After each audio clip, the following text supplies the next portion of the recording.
Debut of a fascinating new series presented by Susie Klein, exploring the use and abuse of music by dictators.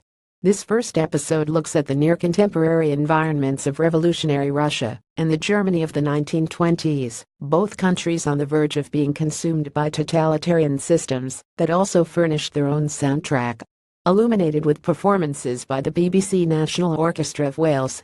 Andrew Mueller race and pace the West Indians in East Lancashire 7:30 p.m. BBC 4 fascinating film about a sporting quirk from the second half of the 20th century. In the wake of the brilliant Larry Constantine, a series of West Indian cricketers realized there was money to be made by taking up pro status in the Lancashire leagues. This was great news for the clubs, good news for racial awareness in monocultural areas, and awful news for amateur batsmen suddenly facing world-class fast bowlers on dodgy pitches. Phil Harrison Panorama North Korea's nuclear trump card 8:30 p.m. BBC One. It is an appalling thought that the Third World War could be started over a Twitter spat. Perhaps Twitter itself was meant to be the vessel for our destruction all along. Still, if you're reading this, it's a good start. Tango Chops and Rocket Man have put the apocalypse on hold again. But for how long? Jane Corbin addresses this trouser-filling issue while investigating how North Korea dodged sanctions and went nuclear. Ali Catterall Relic 9 p.m. BBC One. Previous episodes in the anti-chronological crime thriller have hardly been slow. But tonight's is possibly the most frantic episode yet. With events spooled back to the immediate aftermath and antecedents of Gabriel's encounter with the acid murderer, yet more secrets, solutions, and questions are thrown into the fray. That includes the unsubtle symbolism of a pre-attack Gabriel displaying two distinctly duplicitous faces for his own ends.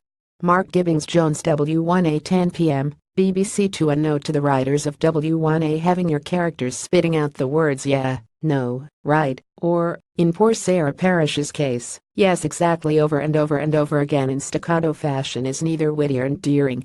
Rather, it's migraine-inducingly irritating, maddening beyond all reason, and it makes consuming the show a grueling, mirthless chore. This week, if you're willing to chew through it, the renewal team discuss the BBC's orchestras.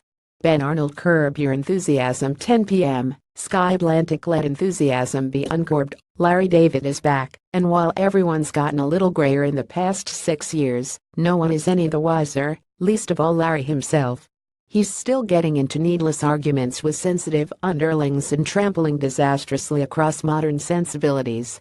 In this opener, he tries to rid himself of an inept assistant and upsets Jeff Sparber, while a musical project gets him into geopolitical hot water.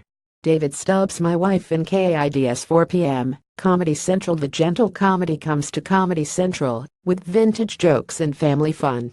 Husband and wife Michael Damon Wayans and J. Tisha Campbell Martin have a date with a therapist, and back at home the kids in question are posing various challenges. Claire has a disaster trying to get Jennifer Lopez's eyebrows to impress a boy at school, while Junior wants to go to a rap gig. A dated but smoothly delivered nostalgia trip.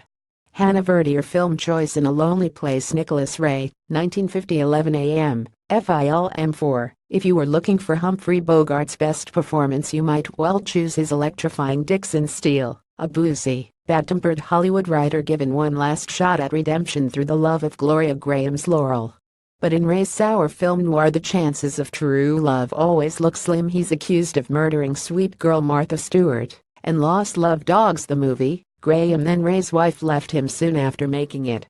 Paul Happel at Live Sport Test Cricket. South Africa v Bangladesh 8:55 a.m. Sky Sports Cricket.